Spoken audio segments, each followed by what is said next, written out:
as I drop my notes, is how great everyone looks. I mean, I see smiles out there. I see some not so smiles, but before the end of the night's over, I'm going to see more smiles. Because there's something that every one of us in here has in common. We all have known or have had cancer in our lives. That C word. I don't like using the word cancer. I like the C word. It's a little cuter, I think. But the main reason why we're here tonight is it's a survivorship event. And it's funny to say survivorship when you get that cancer diagnosis. The day that you have a preconception of cancer, everyone knows somebody or can relate to somebody who's been through or even lost somebody who's had cancer. And it's a horrible thing. But when you go to your doctor and he puts the word cancer, that C word, in with your name in the same sentence, everything changes. And it changes forever. But it doesn't necessarily have to change for the worse.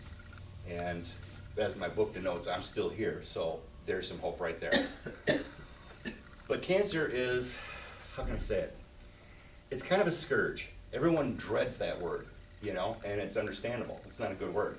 You don't say, oh, you've been diagnosed with rutabaga, or you've been diagnosed with onion.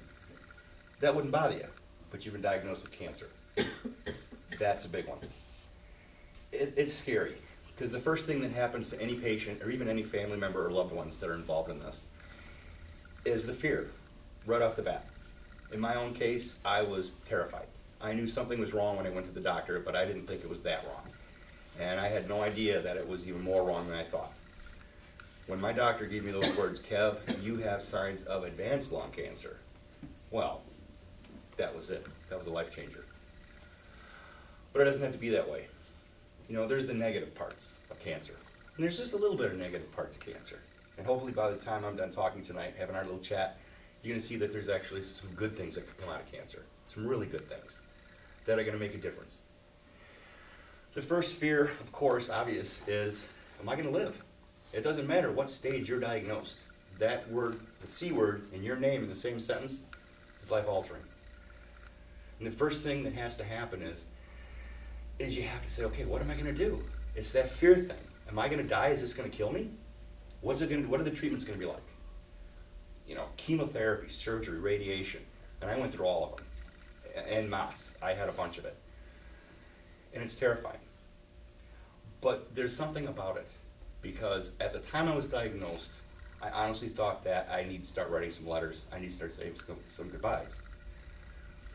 But my doctors, who I am just so glad I had these doctors, were compassionate, caring, and very, very, we're going to do something. We're going to help this guy. And my doctor, he made the calls to the oncologist. He made the calls to the surgeon. He made calls to the hospital. He said, this guy needs your help. And I had no insurance. I had no money. But within that same night that I had my confirmation for my diagnosis, because my doctor sent me straight off for CAT scans and PET scans. He called me at 9 o'clock that night. He told me, Kev, it's stage 4 inoperable. Needless to say, I was a little upset. I was a little worried. In fact, I was scared out of my wits. I fell to the floor and I cried. As soon as I gained my composure in about 30 seconds, because my doctor was still on the phone, he said, Kev, don't worry about it. We're going to do what we can to give you as much time as possible. As much time as possible. That's a very ambiguous statement. How much time? Are we talking days, months, weeks, minutes? I didn't know. The next day, I was instructed to go and to arrange an appointment, which is already set, to go and have a medical port put in me. The journey began. Through all of this, the doctors were great. Now, I've talked to a lot of cancer patients since then and during then. And one thing I've been hearing a lot of people saying is that a lot of doctors, sometimes they don't give you the answers you want. That's okay. Doctors can't get emotionally involved with patients. They just can't because of the type of work they're doing, specifically oncologists. That's a tricky area. So they have to kind of stay standoffish. But you never stop asking. Always ask. And if you're not getting the answers you want from one doctor, go to another doctor. Get the answers you're looking for. Because you are your own best advocate. Whether you're a patient, whether you're a family member or a loved one, you are the ones that have the power to ask the questions. And if you're not getting the answers in one place, keep looking. Don't ever give up. That fear I talked about when you first get that diagnosis, it's a numbing thing. It stops you, butt cold. And for some reason, I don't know why, but I started plugging along. Maybe it's because I was worried about my 2 cats, who'd take care of them.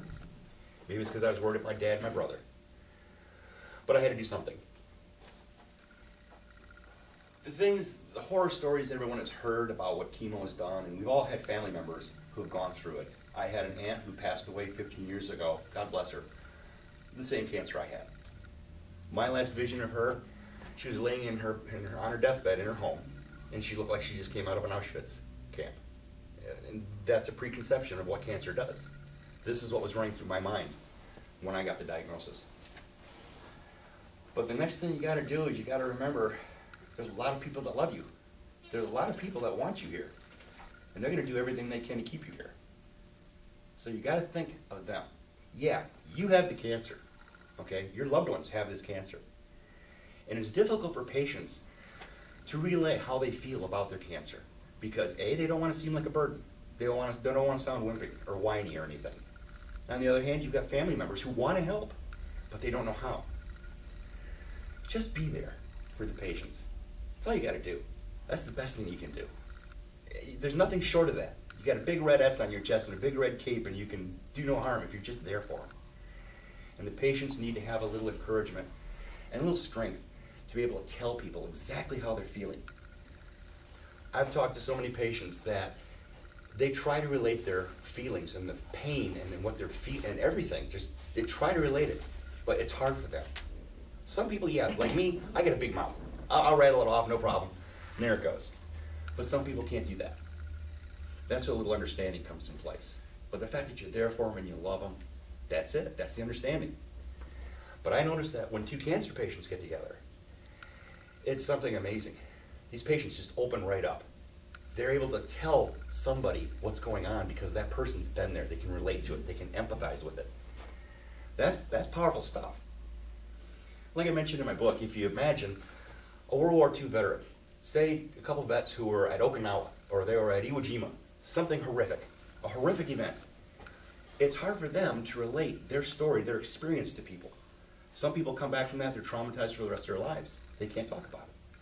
But you get these same 2 war veterans together after 50, 60 years. Watch how they talk. Watch how they communicate. It's an amazing thing. The C word, cancer, it's bad. But as Andrew said, 2/3 of cancers, they're curable. Get them early. It's curable. It's happening. We're on the cusp. We really are. And it's self-awareness. People, like you said, people have to be aware of what their bodies are doing and what signals are being sent. I had a slight nagging little backache. I have arthritic shoulder, and I just took up golf the year before.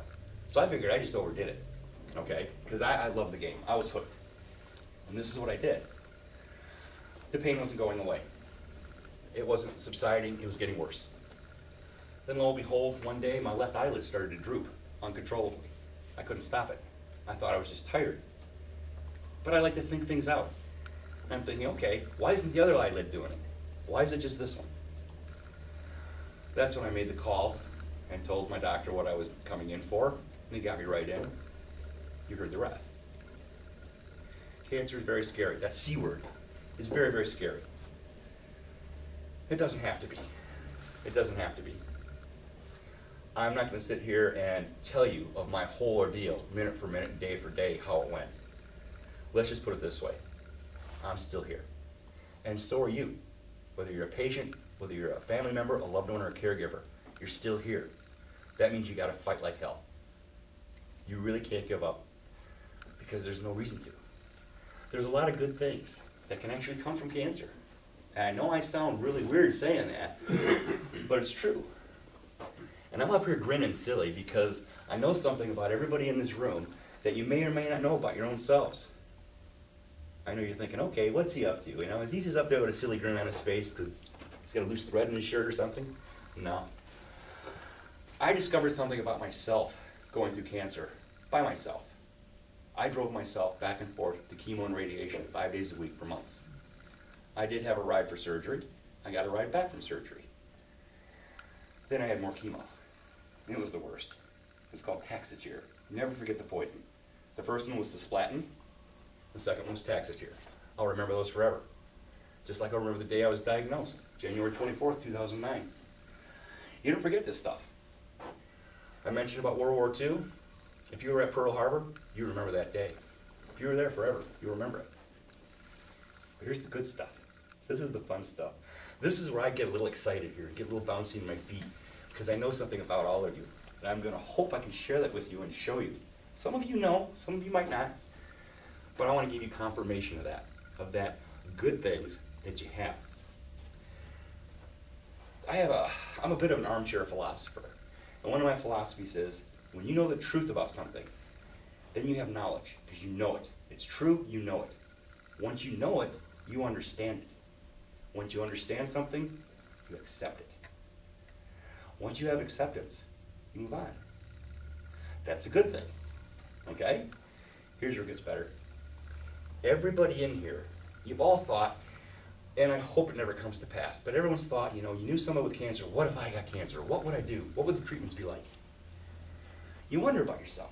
Would you have the strength to do it? I say, yeah, you will. Because everyone in here has that little bit of internal strength. You might know you're a strong person, you know what you're doing, everything's good. But once that diagnosis hits, it comes out. It comes out. Because you are there. You just got diagnosed with a horrible diagnosis. Remember the C word, your name, same sentence? It's not fun. But you have that strength because you didn't give up. You're here tonight. Your family members are here tonight. Loved ones are here tonight. That's important. You're better than you think you are. You're better than you ever thought you were. And I think it's a cool thing. Strength. You have the strength. People kept telling me to be strong. What do you mean be strong? It was there. The encouragement was there and I appreciated it. I didn't see where they're coming from with it, but I loved it. And there's another thing. Yeah, I got a few. Remember I said I was an armchair philosopher? I always say replace bad with good. And there's more good in life than there is bad. I got news for you. Even though the TV news doesn't make it that way, it's there. There's more good in life. There really is. So the next part is, like I said, replacing bad with good, right? Okay, here's another one that's good on all of you. You have more courage than you knew you ever had before. You do. As a patient, you're going to treatments. We all know what the treatments are. People who haven't had it, you've seen the results. You see what it does to people. I've been there. It's not pretty, but courage. Courage. Cowardly lion. He had courage. You have courage that you probably never knew you had. This may sound a little bit boring, but it's going to get better, I promise. It's going to get better. Because there's more good about you that you don't know about. I think Carol knows what I'm talking about. I think Dave knows what I'm talking about. There's the strength and you have the courage, but you also have a different outlook. You have a better outlook in life because you're looking at all the good things that are out there. Your eyes are wide open now because you're appreciating things more. Why? Because your life's on the line. You're going through misery. You're going through hell. And so you're going to appreciate everything good. So we've got 3 things good that all of you have that you all knew you had, but you got more of it. That's the fun part. This is where I have fun being able to say, I see it in you, I see it in you, I see it in you. I see it all around the room. And this is a cool thing. You're all here for one reason. Maybe to hear me bat my gums around, that's fine. But you're all here because you want to know more. You don't want to just sit back and let things happen. You want to be involved. And that's the biggest thing. A patient, a loved one, family members, caregivers, you got to be involved. You got to do things. You got to be your own advocate. So we've got strength, we've got courage, and we've got a nice big good outlook. Now that outlook's going to help you because you got to take things day to day with cancer. One day is good, one day is bad. I had a lot of bad days. I don't remember very many good days, truthfully. But what I like to do is I like to kind of do a weight and balance kind of thing, measure and balance. All right, yeah, I have cancer. It sucks. I don't like it. Here's where the good part comes in. Okay, remember, replace the bad with the good? Well, I woke up this morning. I think that's a very good thing. Oh my, the sun's out, it's a beautiful day. That's something I'm gonna appreciate. Yeah, I got cancer, I don't like it. But I woke up today and it's a good day. I'm not even out of bed yet. It goes on. There's more. There's so much more. When you're a cancer patient and you're trying to replace the bad with the good, okay? All these goods have to add up. And what it is okay. I got cancer. It sucks. But I woke up, it's a good day. Someone told me they love me today. Oh, this side's getting bigger. This is getting better. Somebody was there for me today. It's getting better. Yeah, I got cancer, it sucks. Look over here. I'm not even out the door today. Someone said they love me. I got up this morning. It's a beautiful day. See where I'm going with this? Every time you look around, when I see kids going up and down the street with their moms and dads, just walking down the street, I love it. That's a great thing. More on the good side, right? Later that day, I actually ate something and was able to keep it down, right? Chemo doesn't let you do that. Today, that day I did. Boom. Wait a minute. Yeah, I got cancer. It sucks. But this side's getting full and the day's not over yet. Did somebody open a door for you? Give you a smile when you didn't expect it? Did someone come and give you a hug when you were getting your infusion? Was somebody there helping you off the table when you got radiation? These are good things. Yeah, I got cancer and it sucks. And I feel like crap. But wait a minute. I'm gonna need a shopping cart because there's a whole lot of good stuff happening over here. I want to focus on that because that is going to give you more of that strength, more of that courage. It kicks in. It's automatic. And when you see somebody who's not kicking in, give them a little kick. Go up and give them a hug. Give them an extra one of those good things today. Right? Today, I've had a bunch of good things. And actually, let's see, I'm going to say I got about extra 20-something good things on my side today, okay? And you're all sitting right here looking at me. That's all good. Okay, I need a shopping cart. Like I said, my good is getting bigger. Your goods can get bigger too. I use an analogy in my book. It's kind of cute. Imagine you have a 3-foot by 3-foot clear cube, okay? You have 50 roses in there, good things. You have 50 dandelions in there, bad things. You turn on a fan, it all mixes up. And a cancer patient's life is mixed up.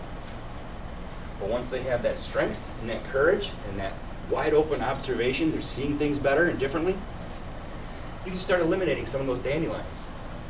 The more of those bad things, the more of the dandelions you get rid of out of that box, the more roses you'll see. The roses are good things. And what's that going to do? That's going to give it to you here, that's going to give it to you here, and it's going to give it to you head to toe. Your doctors, your oncologists, your nurses, they will all tell you the same thing. When you have it up here, and you have it in here, that you're going to fight like hell, and you're not going to give up, and you smile. It's going to improve your treatment. It is a scientific fact. Again, I'm not just up here batting my gums. I'm giving you science now. When you accept the fact that you're going to keep going, and you're going to live with this, the good word here is live. Watch what happens. Watch what happens. I had a nasty, nasty, nasty, nasty, nasty cancer, the C word. And it's forever changed my life. But I think it's forever changed my life for the better. I can't let that beat me more than it did. It's taken its toll on me physically, neurologically, and emotionally. It hits everybody that way. Cancer patients, the worst. We're front lines. But it also affects our family and our loved ones. It does. And being a cancer patient, if you can smile at your family and your loved ones, when they are so concerned about you, guess what? They're going to smile. They're going to feel better because they see you feeling better. It's all here, and it's all here. Modern medicine is going in an excellent direction. It's in an excellent direction. There are alternatives to the mainstream stuff that's out there nowadays. That's science, doctors, the American Cancer Society, the National Cancer Institute. They are verifying these things. As we speak, this is happening. That's another contribution to why there's a 2/3 cure rate. It can be cured. It can be. I am not cured. I'm forever a cancer patient. It can come back in my brain, it can come back in my lungs again, it can come back in my bones. I'm not going to let that bother me. I have 2 cats at home that depend on me. I got a dad and a brother that depend on me. And my golf swing's horrible. I need time to fix that. That's what it's about. It's about living and enjoying life. We only have one of them. I messed up. I never asked for pity when I was diagnosed. I smoked for a long time. My one oncologist, first time before I was just getting into, going to have that stuff pumped into me, he looked at me and told me everything that I should expect. Boy, was he right. He was right. I was going to lose a lot of weight, I did. I was going to lose my hair, I did. A lot of other things happened. Each case is different, though. Every single cancer diagnosis is different. 10 people can have the exact same diagnosis as me. Their treatments are going to be different. Their results are going to be different. But what the big help is, it's that smile. It's the positive attitude. It's the realization and knowledge, and the acceptance, the truth. Then you can move on. And it's all good. And I'm surprised I haven't looked at my notes once. Just going off the cuff here. But you know something? I can see some smiles out there that I didn't see earlier. I saw some people that are kind of, okay, what's this guy going to say? But I'm seeing some smiles. And it might not hit you right now, but I hope maybe later on tonight, maybe on tomorrow, maybe the next day, you're going to think, you know what? He's kind of silly. But, you know, maybe he's right. It doesn't hurt to figure that out. It doesn't hurt to figure that out at all. You know? Again, my shopping basket right over here is just big. Because every time I look out and I see a smile out in this crowd, that's just adding one more good thing into my bucket. Oh yeah, I had cancer and I felt like crap. You know what? I got all this. I got all this good stuff. I'm not going to let the C word, okay? I'm not going to let that be a monkey on my back. I'm not going to let it dig at me. I have enough scars and I have enough reminders that I don't need to think about it. There's times when I wake up in the morning, oh, there's one of my reminders. Yeah, you had it. Okay, this is what happened. It's all right. It's okay. I got golfing to do. I got to go take care of my dad. My cats are yapping at me. They need their food. Holy moly. I can't stop because I had this. I'll tell you, the first 2 years after my treatment were done, and it was all of 2009, was my treatments. It was horrible. My oncologist told me flat out, he said, it's going to take 2 years for your body to recover, to reboot from what the chemo and everything has done to you. The one doctor I skipped over, he looked at me and he said, Kev, he says, don't beat yourself up. You're human. Okay, you smoked. Now we're dealing with it. Through my last course of chemo, my post-operative course of chemo, I decided, you know what, I ain't going to do this again. Pardon my English, but that's what I was thinking. Because they told me I had a 1 in 3 chance of recurrence. Those are okay odds. Not the best odds, but they're okay. I wasn't going to let that happen. So I started doing some investigating. And I found out what I can do to help myself. And the best part is my doctor and my oncologist backed up what I was doing. In fact, my 2nd year anniversary, my 2nd year remission anniversary, I was telling my oncologist about the research I did. His eyes got big. He's like, wow, you know about anabolic and anaerobic cell destruction and all? Yes, I do. His eyes got big. He was impressed. On my 3rd year remission anniversary, he came up to me and he said, Kev, and like we start every checkup when he comes in, he goes, how you feeling? I says, I don't know, you tell me. How am I doing? It's always been good so far. As of April 18th of last month, no, month before, 4 years clear. And he says, I'm doing better than I have been. He says, I can't tell you how great you're doing. So yeah, a little happy dance going on for me when I'm walking out of there. It was great. I loved it. But there are things that you can do for yourselves. Get yourself the truth about what's going on with your cancer, your treatments, and what's going on with your body, because it's important. Because remember, truth leads to knowledge. That knowledge is power. That knowledge is understanding, and understanding is acceptance. That'll keep you going. I can promise you that. Again, not a shameless plug for my book, but like it says, I'm still here, and so are you. And I think that's amazing. Because like I said, I had a pretty good day today. Had a pretty good day. Got to talk to some nice people, did my thing at the golf course. It was great. And then all you people showed up tonight, and you just made my whole day so much better because I see some smiling faces out there. And I love it. I mean, that's, oh boy. This is great. This is great. You know, it's kind of rough because here I'm trying to impart upon you something that I think you all know. I think you all know it. And if you think I'm full of it, raise your hand and tell me right now. Because I'll argue with you. I will. But I'll argue to a good point. I'll argue until I see you guys smiling. And when I see that smile, my work is done. It's all good. You know, I'm going to look at my notes real quick. Okay. Okay. You did well for all that time. Well, I'm not done yet. I still got a little more to go. Without looking at the notes. He's the same guy all the time, day in and night, same thing. I know. I was hoping someone would throw a brick at me if I yap too much. I've known him 50 years, he's the same Yeah, I didn't know thing. that was an option. Bricks left at the door. But one thing I really do want to say is that I'm going to close pretty soon, and then afterwards I'd like to do little questions and answers if you like. But before I do that, there's one thing that's very important.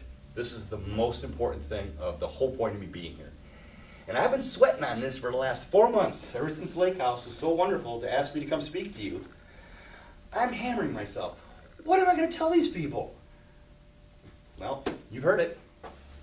But I want to say one thing that's even the most important thing of all of it. I'm not a religious man. Never claimed to be, never want to be. But I am spiritual. I think that we have angels and heroes amongst us all the time. They're all around us. And I want each and every one of you to look to your right, look to your left, look in front of you, behind you. Because I'm seeing angels and heroes all around here. That's all I'm seeing. And so my little shopping cart here with all the good things, oh, it's big now. Now it's like one of those Costco carts where you're just walking around with a whole bunch of good stuff on it. That thing with the cancer, yeah, dude, I forgot about that. But what I want to do in closing is I want to say, you know what? Thank you. And every one of you who has known somebody with cancer, who's lost somebody with cancer, has fought cancer, or helping somebody with cancer, you are the angels. You are the heroes. You might not think so, or know so. And that's why I want to applaud you. And I think you should applaud yourselves because you deserved it and you've earned it. So all of you out there, Good show. and I thank you. And if anyone's got a question, I'll do my best to answer it. How's the golf game? Is there any other questions in the house? I'm working on it. Yes?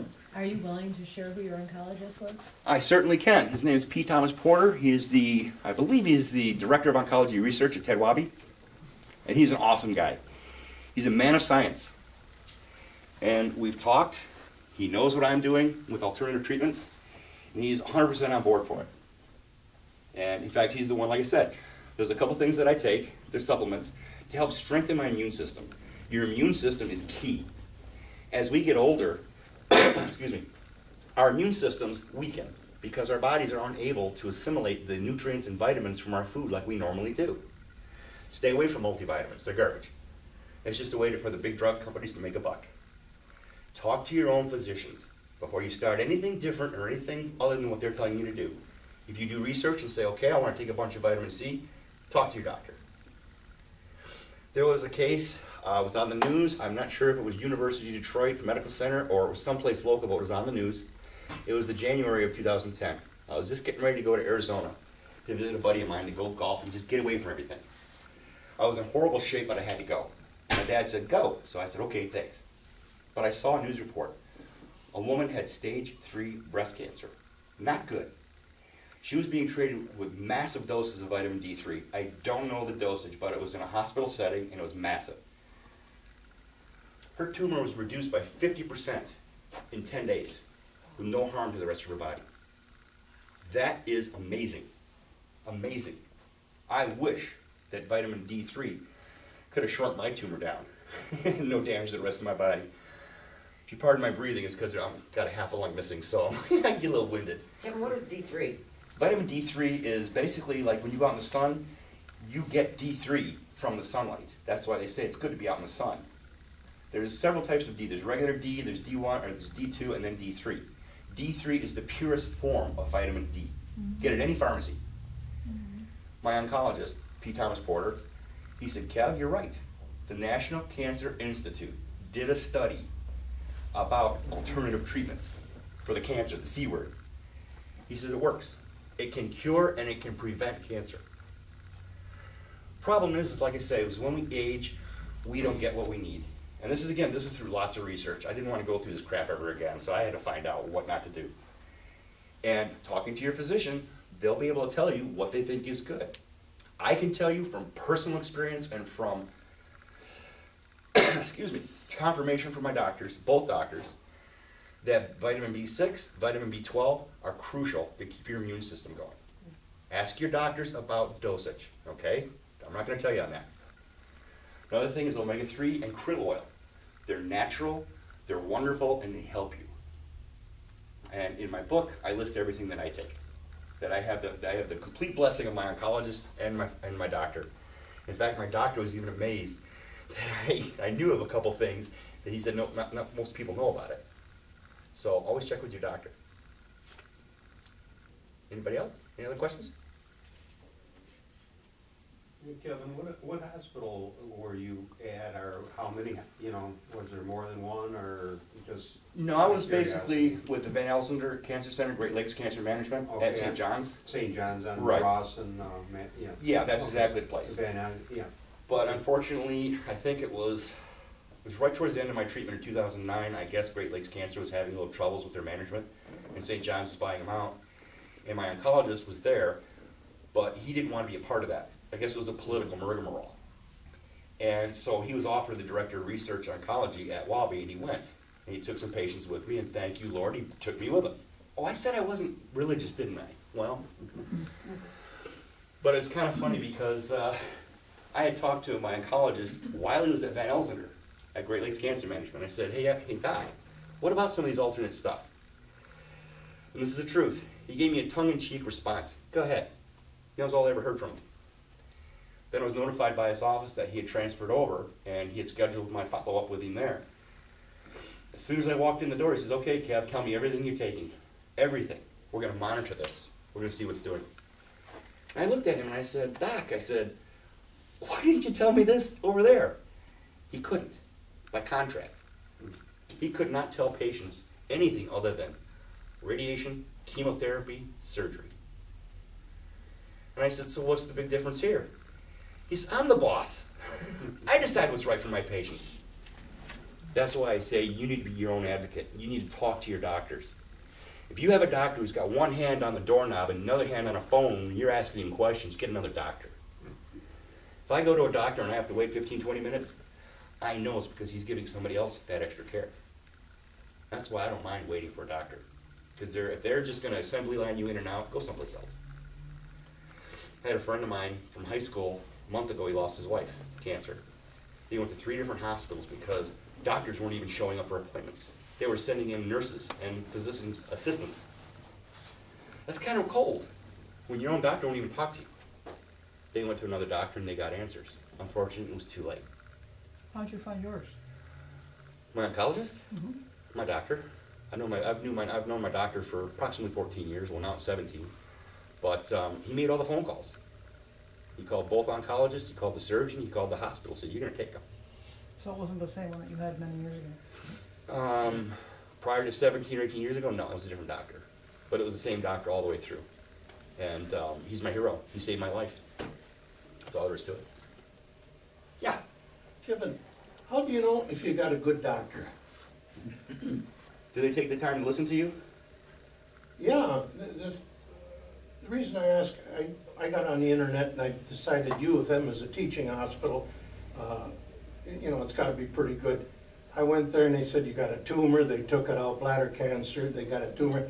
A month later, they went back in and scraped it out and said, hey, it's all gone. Do the treatment. So, but 2 years later, it came back. So the same procedure. They took it out. Before I went the second time, I went to not Van Elslandra, the Carmanos for a second opinion. And it was only then that I got a second opinion. And the doctor over there says, yeah, she says, they're doing the right thing, that's what we would do, you know, the BCG treatment and all that. But she suggested have a CAT scan done, a CT scan or CAT scan, whatever, Same thing. which they did. And U of M said, yeah, well, you're right, we saw it. But anytime I've gone back there to the doctor, he's a good guy. I mean, he and I get along real well. Mhm. I would expect that we should get along real well. You know, Right. I'm his customer. Yeah. And but I don't know. I'm pretty convinced that the guy is a good oncologist. I've been to lectures at the university there for the cancer survivors, a support group for bladder cancer people. And he does a lot of robotic surgery and all that. So I'm impressed with him, but who knows? The doctor across the hall could do a much better job. He could be a better doctor. How do you know he's a good doctor? I would say take that worry out of your mind. You said you But get along done with that. him. Well, you get along with your doctor. Have you known him for a while? Well, ever since the surgery, the There first you go. surgery. Yeah. Has he been giving you the answers you need? Yeah. Okay. Why do you want to go anywhere else? Do you feel better? Do you feel like you're getting good treatment from this doctor? Yeah, I feel that, yeah. And you get along with your doctor fine? But what do I have to compare it with? You shouldn't have to worry about it. Don't worry about it. That's faith. It'd almost be insulting, I think. If you have a doctor that you like, you're getting along with him, the treatment's working, he's answering your questions, there you go. That's what you need to concentrate on. But above all that, concentrate on getting yourself better. That's the main thing. He can do the technical stuff, he can do the medical stuff, but you need to do the rest. That's where that strength, that courage comes in. You got it, Dave. You have it. A good doctor is a doctor that will take time to talk to you. Like I said, if he's got one hand on the doorknob, another hand on the cell phone, time to get another doctor. I personally think that your doctor is probably a good one. There's a lot of good ones out there, but you got to be careful. There are ones that are just looking for the buck. I got lucky. I got an oncologist that, you're my patient. Whatever works for you is what we're going to do. And it was sad because he had told me on my 3rd year remission checkup, he said, you got the lightest dose we could possibly give you. I'm like, huh? Light? Light? There was nothing light about that. He said, Kev, he said, you're the result, you are benefiting from a study. He said, if you'd have been diagnosed 2 years earlier, you'd have been in the hospital for the duration. And he says, I wouldn't guarantee your life on it either. I think you got a good doctor. Anybody else? Any questions? Does your book list then what your alternative treatments that you've done? Yeah, That the you're things- currently doing for yourself? Yeah, I take supplements, natural supplements. They're dirt cheap. I mean, very inexpensive. And by natural, what, I mean, where do Well, you go? like the B6 and B12, those are natural. The vitamin D3, that's natural. Uh-huh. The omega-3, the krill oil, those are natural. And they're all listed in the book. But remember, this is what I do to keep it away. Before you take anything, talk to your own doctor. Say, Doc, what do you think about these? I met a guy, he had stage 3A lung cancer with Horner syndrome. Describe that to him, he'll know what I'm talking about. He'll say, he's taking it, and he's hale and hearty. He's walking around. Yeah, he's got a lot of problems, but he's still banging his gums as best I can, doing what I can. And you said your doctor said it would take 2 years to kind of come back from all the treatment? To reboot. Is Yeah. that kind of what you found then? Oh, big time. I'll Okay. tell you, it's all in the book. I mean, Right, it does take a while. I'm pretty graphic about the description. January of 2011, I have a friend, he is a best-selling author twice over. And his books were from alternative treatments. Through some way or another, he ended up getting a copy of my first book, which is just a self-help book. It was just letting you know that it's more good in life than bad, a positive thinking book. But he read that book and he called me in January of 11. He says, Kev, he says, I know what you went through. He said, now I also read your book. I got a good idea what kind of guy you are. He says, write a book. Tell people what you went through. Let them know. And I'm like, oh, come on. He goes, do it. He hammered me. A 2-time best-selling author. Been doing it 15 years. I think he knows what he's talking about. So I wrote the book. And I thought it was just a project. I didn't think too much about it. My first book didn't sell off the charts or nothing. I think I sold 300 or 400 copies in 9 years. It's not exactly bestseller material. But he called me when he got the manuscript. And he said, Kev, he says, you are publishing this. I says, well, I gotta wait. I gotta save some money up to self-publish. He goes, no, no, no. He says, you're gonna impact a lot of people with this story. Within a couple days, next thing I know, his publisher, Infinity 510 Partners, which is the main publisher, they grabbed the book. They couldn't wait to get it. They even let me design the cover, which is kind of neat. Now, I'm surprised and kind of tickled to say, my book is available on Amazon, Barnes & Noble, Google Books, and 23 other booksellers online worldwide. And $5 for every book that I get, sold online, goes to cancer patients. I currently have a thing, it's called Kev's Cause. It's a registered nonprofit. Every single dime I can raise is going to go help patients that are having financial problems. Tonight's book sale, 100% of the proceeds is going into Kev's Cause. And as soon as I get done with my golf outing on June 23rd, which everyone's invited to participate, please, we need golfers, every dime is going to be put into checks, and I'm going to give them to my oncologist, Dr. Porter, and he's going to give those to patients that need it the most. Do you know you have the best insurance in the world, it can still bankrupt you? I was fortunate, I was very, very blessed. My dad was there and he helped me. And I'll forever be thankful for that guy. That's why I'm recording this tonight, because he couldn't be here. At 94, when I told him I was going to record this for him, his face lit up like a little kid on Christmas and all the presents were his. And to make that wonderful man smile, that's my mission. That's my mission. But the doctor is going to take these checks and he's going to give a few to one patient. Here, pay your rent. Give them to another patient. Here, buy some groceries. Pay your utility bill. I can't help every patient, but there are some that really need it more than others. And Dr. Porter is going to make sure these checks get in the right hands. And it's going to be a mystery blessing. I'm not going to be there. I don't want to see it. I don't need to see it. Anyone ever hear of karma? What goes around comes around? All right. Maybe when the day comes and I'm standing before the pearly gates, maybe the good Lord can say, you know what? Come on in. You talk too much, but come on in anyways. Any other questions? Anybody want to say anything? Well, then I want to say thank you so much for your time. And please, talk to the people here at Lake House. Come here for this place. This is where you need to go. Lake House wasn't around when I had cancer. I went to 2 support groups. And I would never go to those again because they would have a person sitting there giving me these clinical responses and actually had no idea what they're talking about. I felt insulted. But here, no, come here. There are resources. There's a lot of things that they can do for you. Like I said, I wish you guys were here when I needed it, but you're here now, and that's all that counts. Is this set up like Gilda's? Is that what this is supposed to be like? Lake House, basically, it's a resource center for patients, caregivers, family members, even bereavement if you lost somebody. There's various things. They have yoga, they have meditation, they have, what's this called? Zumba. Yeah. They have a lot of different things and a lot of different resources, and they can get hold of counselors and get hold of people. If you want to come talk to me, I'll be glad to. They've called me many times to come in and talk to patients. I see Carol. She's one of the first ladies I got to talk to. And when I first met Carol, I could see it in her eyes. Remember that fear we all talked about when you get that diagnosis? I saw that fear in her eyes. A week later, well, she got a book. A week later, I saw her. Those eyes were happy. She's smiling now, and she's here. You're still here with us. That's awesome. Thank you. You're all still here. That's wonderful. I want to thank you very much for coming. And again, please don't applaud me.